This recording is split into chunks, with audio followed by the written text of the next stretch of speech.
आज एक नया टॉपिक लेकर हम चले हैं। कक्षा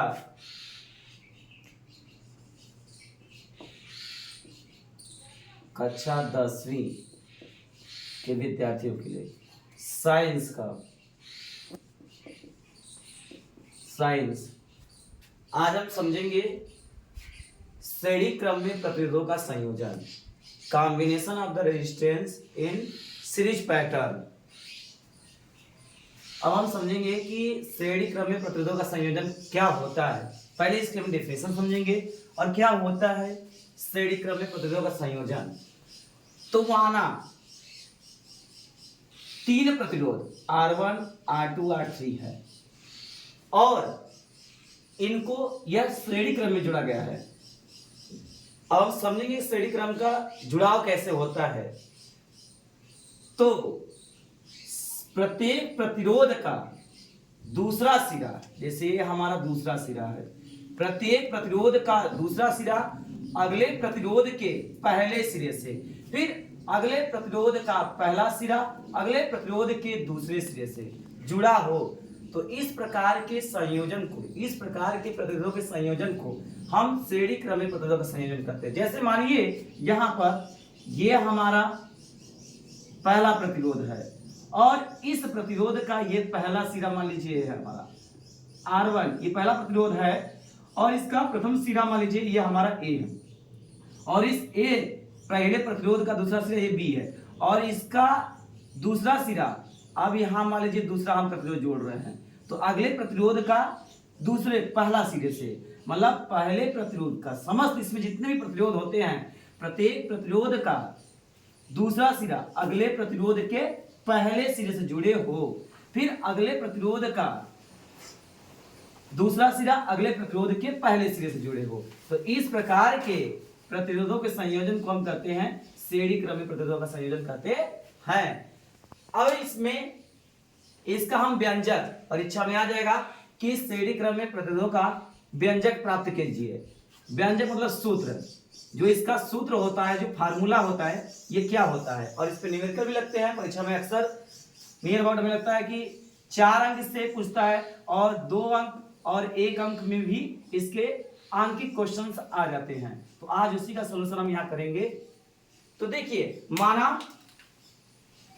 माना तीन प्रतिरोध क्रमशः R1, R2, R3 श्रेणी क्रम में जुड़े हुए हैं, जिनमें हम देख रहे हैं समस्त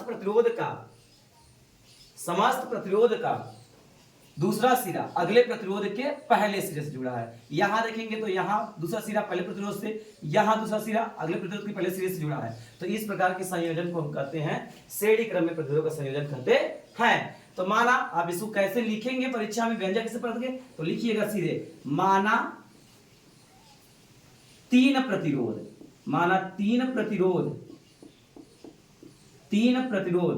श्रेणी क्रम में क्रमशः R1, R2 व R3 जुड़े हैं। इतना क्लियर कर लीजिएगा। माना तीन प्रतिरोध श्रेणी क्रम में क्रमशः R1, R2, R3 जुड़े हैं। अब इसमें बैटरी, यहां पर हम एक बैटरी लगा लेंगे। अब बैटरी, एक यहां पर बैटरी लगा लेंगे और इस बैटरी से जब हम धारा प्रवाहित करेंगे तो इसमें धारा जो होगी I फ्लो होगी और यहां से धारा I फ्लो होने के बाद, माना किसी बैटरी से धारा I फ्लो हो रही है और जैसे ही प्रतिरोध में यह धारा पहुंचती है तो इनके बीच क्या हो जाता है, विभवांतर उत्पन्न हो जाता है। तो धारा के कारण क्या होता है, विभवांतर। और धारा जहां जहां जाएगी, जिस प्रतिरोध में जाएगी उसका विभवांतर अलग अलग होगा। और धारा मान लीजिए आपका R1 में प्रवेश की तो उसका विभवांतर V1 हो गया और R2 में प्रवेश की तो उसका विभवांतर V2 हो गया और R3 में प्रवेश की तो आपका V3 विभवांतर हो गया। इसी प्रकार से जितने भी प्रतिरोध हम जोड़ेंगे और जितने भी प्रतिरोध हमारा जुड़ता जाएगा उसी प्रकार से विभवांतर भी अलग अलग होता जाएगा। तो अब हम समझेंगे इसे किस प्रकार से। आपके मतलब किसी बैटरी से यदि धारा I प्रवाहित होती है तो हमारे इन प्रतिरोधों के बीच क्रमशः विभवांतर V1, V2 और V3 हो जाता है। तो बस यही जैसे हम बता रहे हैं, जैसे हमें ये चित्र में दिख रहा है वैसे हमें लिखना होता है। माना तीन प्रतिरोध श्रेणी क्रम में R1, R2 व R3 जुड़े हैं, जिसमें धारा जिसमें धारा I के प्रवाह होने पर, I के प्रवाह होने पर प्रतिरोधों के बीच विभवांतर क्रमशः V1, V2 व V3 उत्पन्न हो जाता है।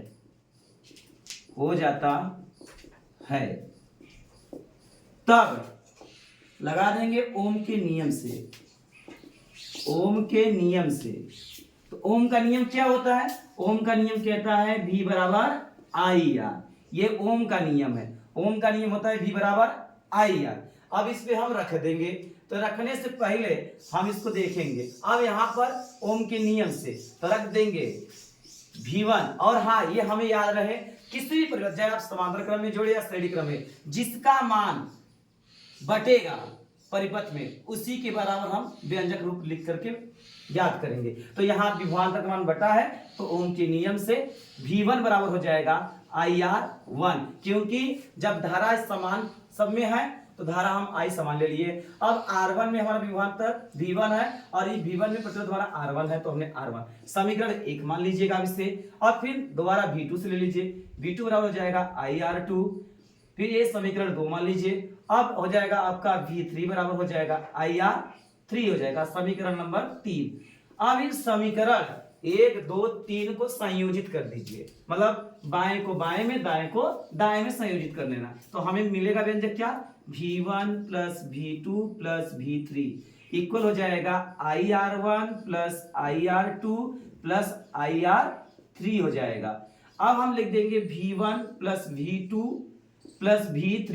अब इसमें से हमें I क्या मिल रहा है? कॉमन मिल रहा है, उभयनिष्ठ है, तो I को हम कॉमन ले लेंगे, तो R1 plus R2 plus R3 ये हमें मिल गया। अब यहाँ पर V1 plus V2 plus V3 है, हमारा ये 3 विभवांतर है, तो आप मान लेंगे, यहाँ पर लिख देंगे ओम के नियम से। अब यहाँ मान लेंगे, माना परिपथ का कुल विभवांतर भी हो, तब आप क्या करेंगे? इतना हो गया, इसलिए रेस्ट कर देते हैं। अब आगे हम बढ़ते हैं। माना परिपथ का कुल विभवांतर भी हो, तब आप लगा देंगे V1 plus V2 plus V3 बराबर हो जाएगा V। अब यहां पर हम रख देते हैं, तो V इक्वल टू हो जाएगा I कोष्टक में R1 plus R2 plus R3 हो जाएगा। अब ओम के नियम से पुनः लगा दीजिए, ओम के नियम से तो V बराबर IR होता है, तो जहां V है हमें वहां पर IR रख देना है, तो वहां पर IR रख दीजिए। IR रख देते हैं, तो हो जाएगा IR बराबर हो जाएगा I कोष्टक में R1 plus R2 plus R3 हो जाएगा। अब यहाँ पर हमारा I से I क्या हो गया? कैंसिल हो गया, तो हमारा R इक्वल टू क्या मिल गया? R1 plus R2 plus R3। ये हमारा मिल गया श्रेणी क्रम में प्रतिरोधों का संयोजन का व्यंजक। यही हमें प्राप्त करना था। तो श्रेणी क्रम में प्रतिरोधों का संयोजन किस प्रकार से जुड़ता है कि समस्त प्रतिरोध, परिपथ में लगे समस्त प्रतिरोधों का योग उसके तुल्य प्रतिरोध के बराबर होता है। जहां यहाँ क्या है हमारा R, ये तुल्य प्रतिरोध है। जहां आप ले सकते हो, जहां R परिपथ का तुल्य प्रतिरोध है, हमें यही ज्ञात करना था। तो हमें यह निकल गया कि समस्त प्रतिरोध, परिपथ में लगे समस्त प्रतिरोधों का योग तुल्य प्रतिरोध के बराबर होता है। ये हमारा था श्रेणी क्रम में प्रतिरोधों का संयोजन। आप कैसे लिखेंगे? आप इसको फिर से एक बार रिपीट कर देना है कि प्रत्येक प्रतिरोध का दूसरा सिरा अगले प्रतिरोध के पहले सिरे से जुड़े हो, और इस प्रकार के प्रतिरोधों को संयोजन को हम श्रेणी क्रम में प्रतिरोधों का संयोजन करते हैं। और इसमें क्या होता है कि पहले प्रतिरोध का पहला सिरा परिपथ के पहले सिरे से और अंतिम प्रतिरोध का दूसरा सिरा अगले परिपथ के दूसरे सिरे से जोड़ देते हैं, अर्थात इसका हम संयोजन एक बैटरी से कर देते हैं।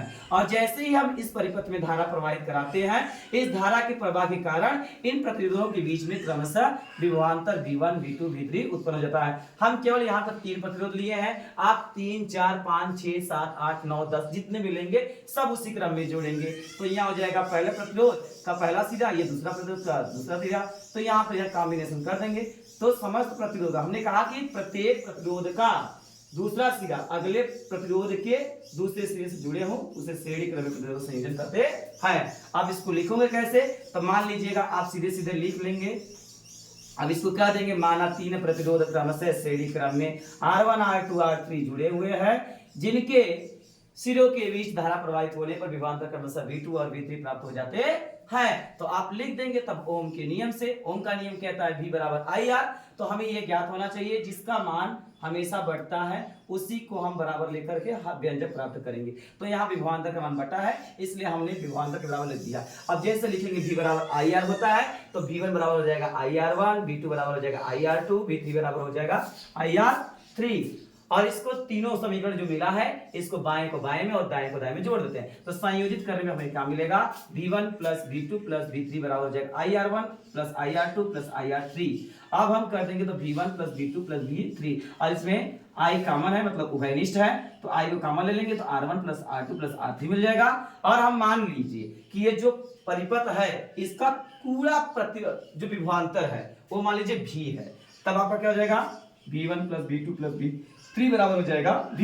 तब अब जहां पर लिखे हैं V1 plus V2 plus V3, उसकी जगह हमें V रख देना है, तो हमने V रख दिया, तो हो जाएगा V बराबर I R1 plus R2 plus R3। अब हम यहाँ लिख देंगे ओम के नियम से, ओम के नियम से आ जाएंगे, तो ओम के नियम से V बराबर IR, तो जहां V है वहां पर हमें IR रख देना है, तो हमने IR रखा, तो हो जाएगा I क्वेश्चन में R1 plus R2 plus R3 मिल गया। अब इसको जब हम करेंगे तो I से I हमारा कैंसिल हो जाएगा, बचेगा यहाँ R, तो R इक्वल टू हो जाएगा R1 plus R2 plus R3। तो यहाँ पर हमारा क्या ये मिल गया, तुल्य प्रतिरोध। तो हमें ये ज्ञात होना चाहिए कि समस्त प्रतिरोधों का योग तुल्य प्रतिरोध के योग के क्या होता है, बराबर होता है। और हमेशा परिपथ में कहीं भी हमें यदि श्रेणी क्रम में कब सूत्र लगाएंगे, बस हमें सीधी लाइन दिखनी चाहिए। यदि सीधी लाइन दिखी और उसके कोई भी लाइनें पैरेलल नहीं है तो हम समझ जाएंगे इसको हमें श्रेणी क्रम में जोड़ना है। तो हमें सूत्र मिल गया R equal to R1 plus R2 plus R3। हम इसी तरह से अन्य प्रतिरोध भी जोड़ते जाएंगे।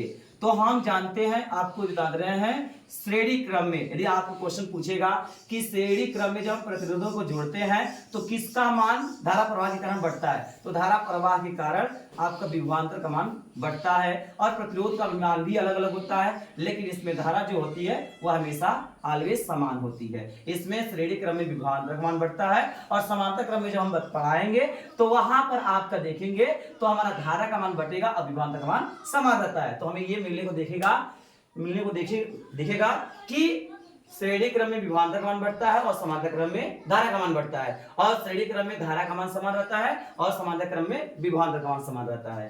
ठीक है, इतना हमें ज्ञात होना चाहिए। और इसी में आप और ये भी हमें पता होना चाहिए कि श्रेणी क्रम में जब जोड़ते हैं तो हमें अधिकांशतः प्रतिरोध प्राप्त होते हैं, और जब समांतर क्रम में जोड़ते हैं तो हमें कम से कम प्रतिरोध प्राप्त होते हैं। जैसे यहाँ पे श्रेणी क्रम हो गया, और नेक्स्ट टॉपिक अगले दिन मिलेंगे हम लोग 1/r बराबर 1/r1 plus 1/r2 plus 1/r3। ये समांतर क्रम में प्रतिरोधों का सूत्र है। तो इसको किस रूप से हम प्राप्त करेंगे और इसे किस प्रकार से जोड़ा जाता है और इसका पैटर्न क्या है, अगले टॉपिक में हम इसको समझेंगे। आज के लिए इतना ही, धन्यवाद।